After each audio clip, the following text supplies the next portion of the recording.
Lautaro Martinez, le transfert est-il réellement possible? El Chiringuito a annoncé un accord de principe entre l'international argentin et le FC Barcelone. Aucune offre n'a encore été transmise à l'Inter. Est-ce que, Axel, on peut considérer que c'est le dossier chaud du côté du poste de numéro 9? Bah, c'est le dossier chaud, oui, parce que t'as quand même deux philosophies qui s'affrontent du côté du FC Barcelone. T'as la première de Deco qui, lui, va plus militer pour un défenseur central et ne pas prioriser un numéro 9, en considérant que le Barça peut jouer avec une attaque un peu plus fluide comme le PSG. Paris Saint-Germain. Même si on ne sait pas aspirer le Paname PSG. influence le monde. On n'a pas attendu le PSG pour okay. jouer avec un faux 9. On a vu avec Lionel Messi et autres consorts. Mais, et du coup, Hansi Flick qui a toujours joué avec un numéro 9 et qui veut, encore une fois pour cette saison, bâtir avec un numéro 9 racé qui empile les buts. On a eu Luis Suarez, on a eu Lewandowski et maintenant on cherche un Lautaro Martinez qui est habitué à enchaîner les grosses saisons du côté de la Serie A. Donc c'est le gros dossier, ça va être celui qui va nous animer jusqu'à la fin de saison, jusqu'à la fin du mercato, et on va voir comment ça se profile. Mais en tout cas, moi je valide le profil directement parce que c'est un joueur que j'appelais de mes vœux depuis plusieurs saisons, un joueur qui est fiable, un joueur qui sait combiner aussi avec ses coéquipiers. Donc pour moi c'est un grand oui pour l'FC Barcelone. Abdo, par rapport au poste de numéro 9 du côté du FC Barcelone, donc comme l'a amorcé un petit peu Axel, il y a une dissension entre Deco et Hansi Flick. Quelle doit être la priorité du côté du FC Barcelone? Est-ce que c'est d'impérativement recruter un numéro 9 ou de recruter un défenseur central? Je t'aurais dit les deux. Maintenant, à choisir, je partirais plutôt sur le numéro 9. Okay. Parce que t'as besoin d'expérience, t'as besoin de métier, t'as besoin de roublardise dans la zone de vérité.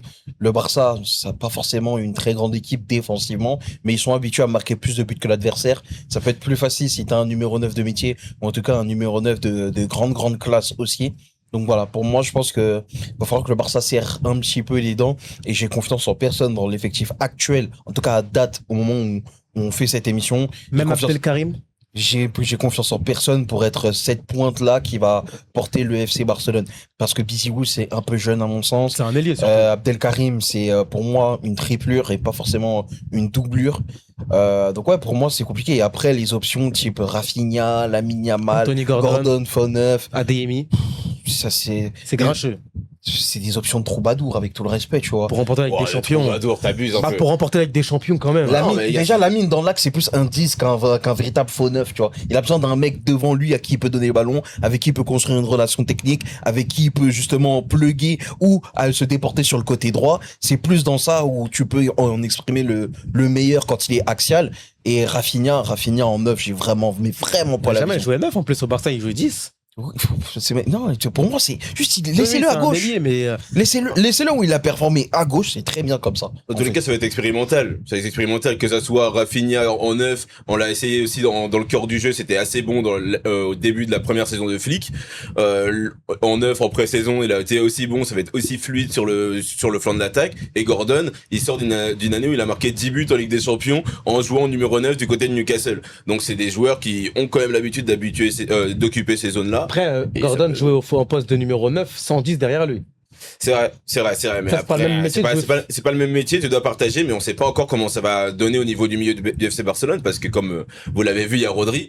Donc, il y aura un gros chantier au niveau du milieu et on sait pas ce que ça va donner. Alors, Jojo Alvarez ne viendra pas au FC Barcelone.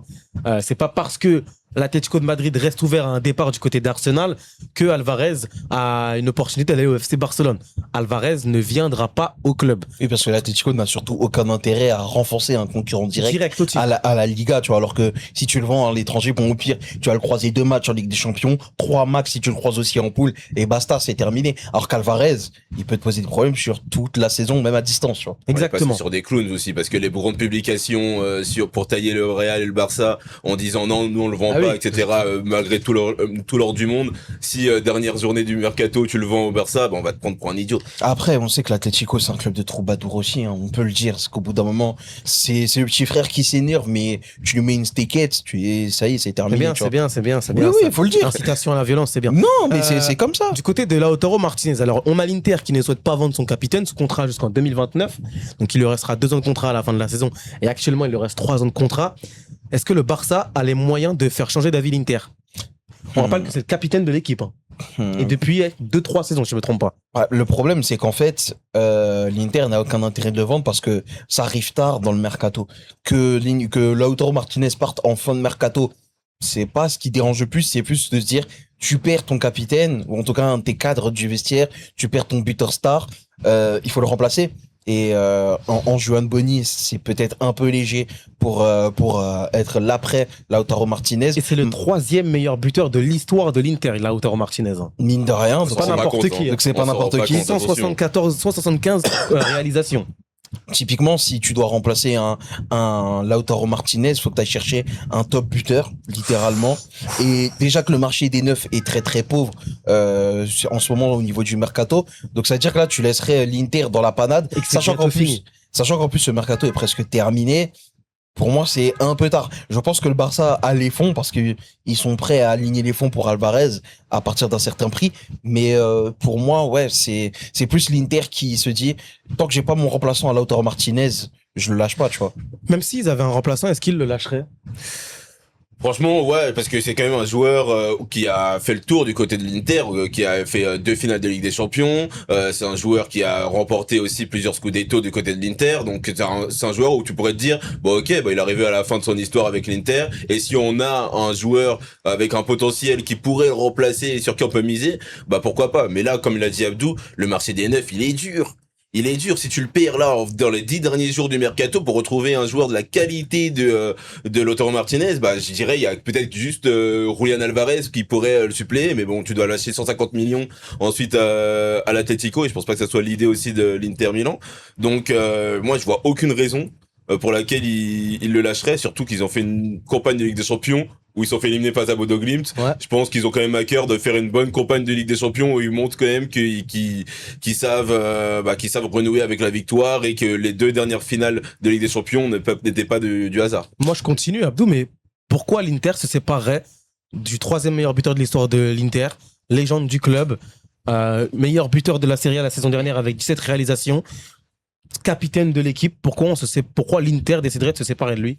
Ils n'ont aucune raison de s'en séparer. Ça se peut que ce soit sportivement, On parle d'un mec qui est quand économiquement. même derrière Alto Belli et Giuseppe Meazza au classement des buteurs. Quand même. C'est quand même très très costaud là. Parce que, Et qui a réussi à faire mieux qu'un Mauro Icardi qui était déjà très performant. Giuseppe Meazza, voilà, pour ceux qui connaissent, voilà, c'était un immense buteur dans les années, 284 buts. dans les années 20 et 30, fin des années 10, du coup, autour de 1917 et jusqu'aux années 30 où il fait le back-to-back en Coupe du Monde aussi. Mais ouais, forcément, Lautaro Martinez a une place importante sportivement. Il est l'une des raisons principales de pourquoi l'Inter est le grandissime favori au Scudetto et pourquoi l'Inter est au-dessus des 19 autres équipes en termes de qualité d'effectif. Maintenant, si tu vends Lautaro, je sais pas si tu vends ta saison parce que la Serie A est un peu grincheuse, mais en tout cas, ça rééquilibrerait totalement les débats, à mon sens, en Serie A et ça la rendrait peut-être un peu plus attractive, même si sportivement, Ouais, en je suis termes de pas qualité. sûr, hein, tu perds une star quand même. Bah, justement, le truc, c'est que tu perds une star, mais du coup, ça veut dire que ton Scudetto, il sera encore plus ouvert que prévu. Ouais, mais bon, tu perds quand même la star de ton championnat. Direct, t'en as pas beaucoup Et qu'il déjà. soit là ou pas, en soi c'est toujours disputé le Scudetto. Oh, l'année dernière, il y a 11 points d'avance. hein, Ouais, quand même. pas d'avance. Après, Mais dans après, les dernières saisons, ça se joue quand même souvent avec 4-5 équipes qui sont dans le haut du classement et la décision se fait sur la fin. Parce que ce qu'il faut dire aussi, c'est que dans les tops affiches de Serie A, il y a aussi énormément de buts. Il y a beaucoup de 4-3, 3-2. Ouais, c'est vrai. C'est des matchs âpres, serrés aussi, que ce soit les Napoli, Inter, etc. Inter, 5-4. Juve Inter ouais. aussi. Donc voilà, tu vois, tu perds beaucoup. Et c'est pas que l'Inter qui perd, c'est la Serie A qui perd. Maintenant, moi, j'ai une question. Est-ce que Kane a prolongé du côté du Bayern? C'est en instance de prolongation. Ils veulent le prolonger. Oui, parce qu'on sait qu'il est libre de tout contrat dans 6 mois, quoi. Son contrat officiellement Quoi, est Kane à terminé. l'Inter Milan. Bah, il a je- aucun intérêt à aller à l'Inter. Il a avec, aucun intérêt à aller à l'Inter, mais peut-être que le Barça, s'ils se disent au dernier moment, chef, si t'es chaud, nous on attend un an, mais après on te récupère. Je pense que le Bayern va demander bonbon.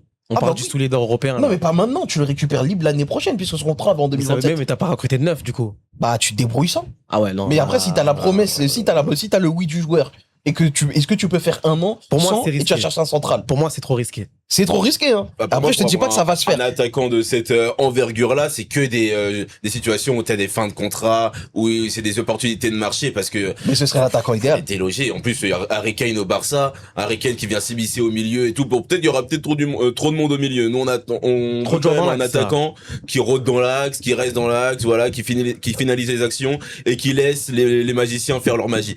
Mais Harry Kane, de toute façon, je crache pas dessus hein, quand t'es Barça. Hein. Justement, On a Djadje qui nous dit il y a Liam Delap et Ndeke au Barça. À prendre au Barça alors si vous voulez. attention, le Chelsea, parce qu'il le dit pas, c'est trop facile. Sinon, Chelsea, on demande 65 millions. Non, mais en fait, le truc, c'est que Non, moi, je crois qu'ils en demandent plus de 50, mais les clubs le valorisent à 40. Mais de toute façon, Ouais, maintenant ça. que Liam Delap s'est débarrassé du numéro 9 Moti, la saison de Joao Pedro va être très très drôle. Mais je pense que Liam Delap il va faire une saison honnête. Ouais, Voilà. bah ça reste un mid-player. Waouh. Pour ne pas être plus virulent. Certaines sources parlent de 100 millions pour Lautaro Martinez. S'il est libre, s'il est accessible, est-ce que Barça doit mettre les 100 millions? Bah, tout de suite, on voit les prix là de malades mentaux qui sont mis sur des joueurs comme Fait par ton Savinho. club, Oui, fait par mon club évidemment. C'est pas 140 millions pour Morgan Rogers.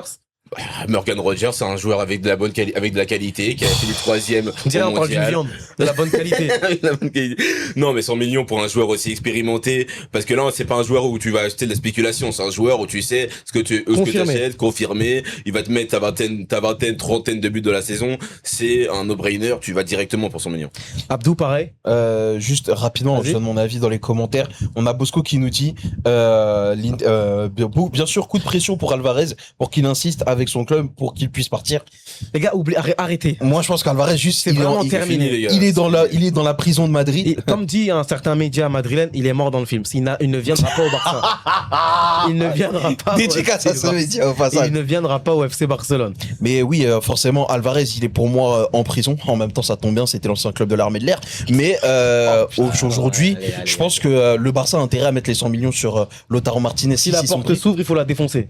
Si la porte s'ouvre, mais est-ce que le joueur veut venir? Est-ce que le club veut le lâcher? En Parce tout que cas, Chiringuito dit qu'il y a un accord entre le Ah, Barça et le apparemment. joueur. oui, maintenant le truc c'est que le Barça, quand il cherche un neuf, il s'adresse à deux prisons, littéralement. Ah là, l'Inter, c'est chaud. hein. Ah bah là, je t'ai dit, l'Inter n'a aucun intérêt de le lâcher. Donc à partir de ce moment-là, autant les chercher Mikotadze comme on a dit en commentaire et casser pas la tête. Ça y est, wesh. Ça peut se tenir, ça peut se tenir.